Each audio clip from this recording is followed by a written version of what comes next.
Alright, so the idea here is we want to prove that f of x equals 9.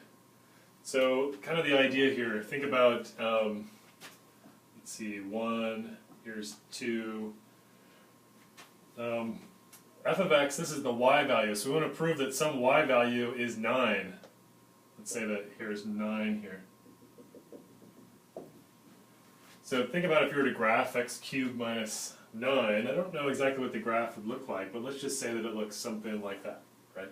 And that means that there is some x between 1 and 2 whose y value, f of x, remember f of x is how far to go up. So if this were the graph of f of x, I'm not saying that it is, but here we would say, here we do have an x whose f of x value is equal to 9. Okay, so the way that we use the intermediate value theorem to prove this is to notice this little observation, and that is that f of x equals 9 is the same as saying f of x minus 9 equals 0.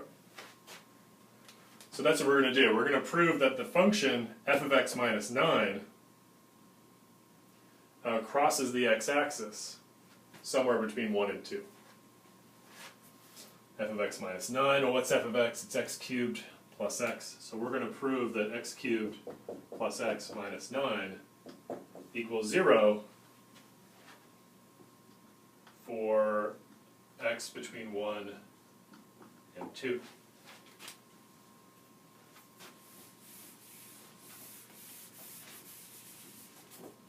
Alright, so the way we do that is define a new function. Say g of x is f of x minus 9.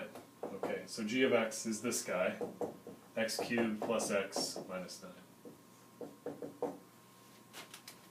Alright, so first thing you have to, so the intermediate value theorem has 3 assumptions that you have to satisfy, and then we know that the conclusion is true. Alright, so one of the assumptions is that is g of x a continuous function. G of x is a polynomial. All polynomials are continuous.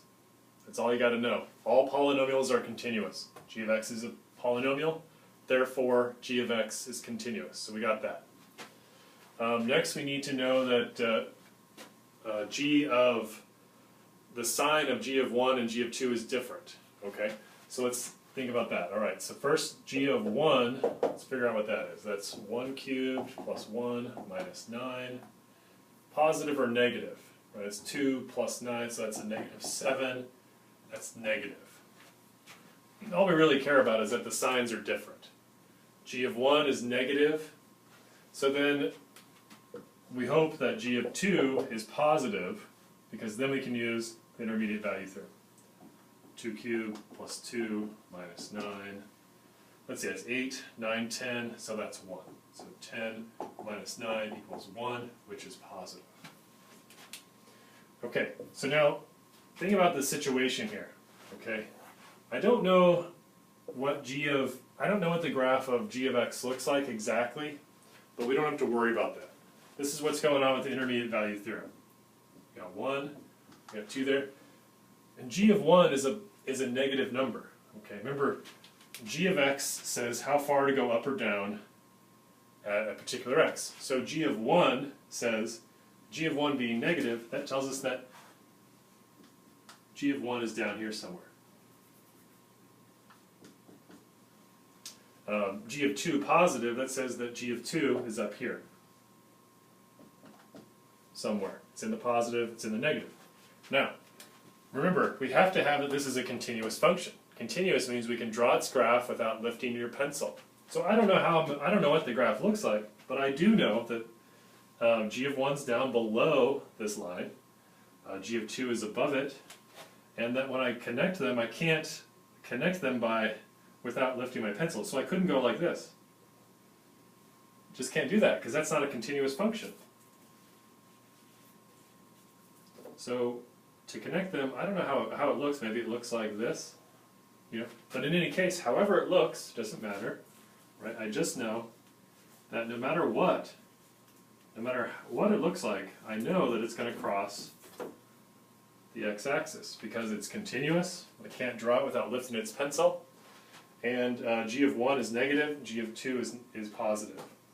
And think about how this would still work if I had this situation, where g of 1 is negative, g of 1 is positive, a 1 there and a 2 there, and g of 2 is negative. Still, I can't draw without crossing there. Okay. So by the intermediate value theorem, there is a number in 1, 2,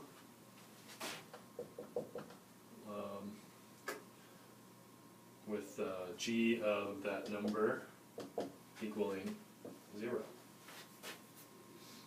Okay, so what's g? G is this. Alright, so we know that 0 is g of number, some number. Right, so whatever that number is, I don't know what it is.